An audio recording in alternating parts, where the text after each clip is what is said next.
You're probably bored of this question, but I have to ask you this. Tell me Yeah. about the Guinness World Record. Probably everybody Okay, asks so you record about it. again. I mean, like I said, none of our achievements are something that I can talk about or boast about. Very, very casual in terms of the approach and how it happened. Yeah, that's I, fine the, too, but I want to hear about it. Like, how did you ideate it? Did you think that you would make the Guinness World Record? Why did you go about like attempting for it, or did it just happen out of nowhere?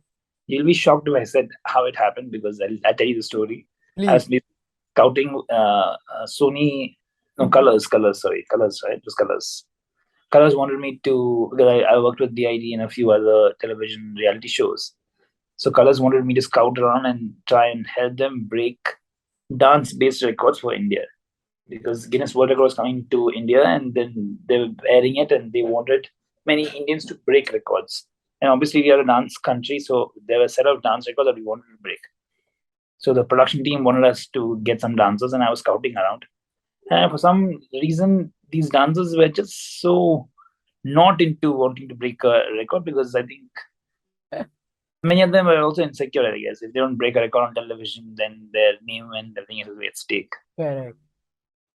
And many of my dancers from my team were wanting to do it, but they were looking at all the crazy records that they wanted to break. Like they wanted to break some really challenging records. They didn't, like, again, I think it was just ego at play.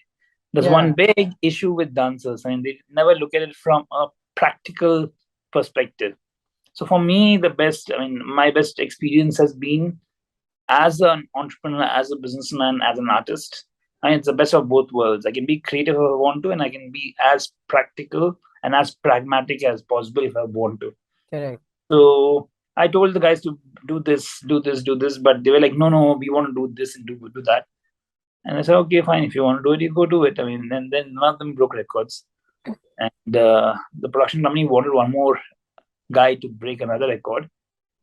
And then I was like, and then we had just finished the Goa Salsa Festival. Okay. And I had 1 week. Generally, what happens is after the Goa Salsa Festival, I take off to the US to spend time with my sister and my nieces. Because generally it's April and it's a good time to visit This is the the US. US. Right. So, but that year I didn't want to travel because I had already gone. Because Feb 20th is my niece's birthday, and I had already visited and come back. So there was I had no chance. About that 1 week, I wanted to just chill and do nothing. Yeah. And then this person from the production company kept on calling me and calling me and calling me. Her name is Jyotsna. And I was like, shit, I don't have anybody to send. And in that conversation, she just hinted that why don't you come and try breaking the record? Ah.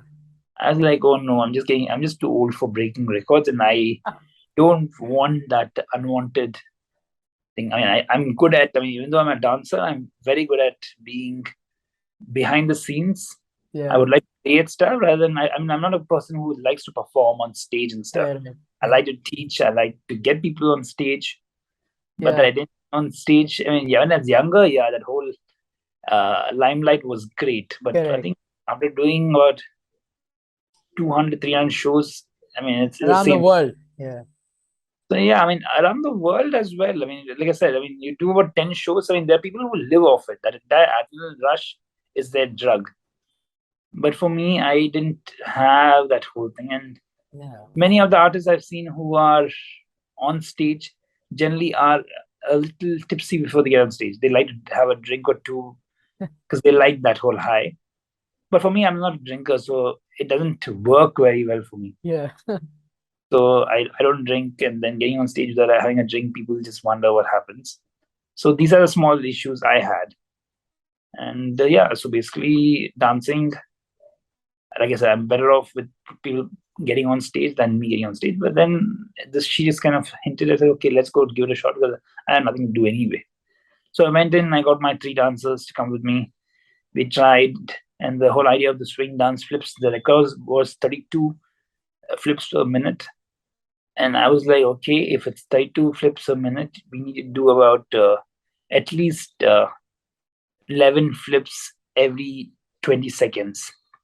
And if you Right. break it down that way, it doesn't seem so Herculean. Rather, 20 seconds, 11 flips, not a problem. So we did it step by step. So I said, forget the 1 minute, let's just do first 20 minutes. So then we were not anywhere close to 11. We're close to about 7, 8. And then it happened slowly. Then, I mean, I never hit 32 during the trials. And then when I reached Bombay, I don't know, for some reason, I don't know, I sat probably very badly in the aircraft and I got a very bad back spasm. And then immediately I was taken to the hospital, to the, what is that, Kuklaben Hospital. And there's somebody called Heath Matthew, who's a super sports science specialist. He got my back straight within a few minutes and he was like a magician. Whoa. Then I went back, we tried, did some nonsense here and there. And then again, the spasm came back, again went back, and he got it fixed. So 3, 4 visits, and he was like really good. And then we tried doing it, and we hit 30. But I guess on the day of the shoot, I don't know what happened. I think adrenaline just kicked in, and by the time we finished, we were 39 flips in a minute. So yeah. This is crazy, and you make it sound so casual. Okay, by this point of the conversation, I know you're somebody who's very nonchalant. You're somebody who does not like to, like, say a lot of things, boast a lot of things, but this is crazy, okay? You broke a Guinness World Record, just attempting it, going casual about it. In the attempts, you were doing 30 flips a minute, 32 flips a minute, and at the recording, when there's most pressure, you ended up doing 39 flips in a minute. That's crazy. Yeah. So yeah, it was fun. And basically, I mean, I think the whole approach should be to have fun rather than like if you're under stress, I think nothing happens. And for me, under stress, I never work.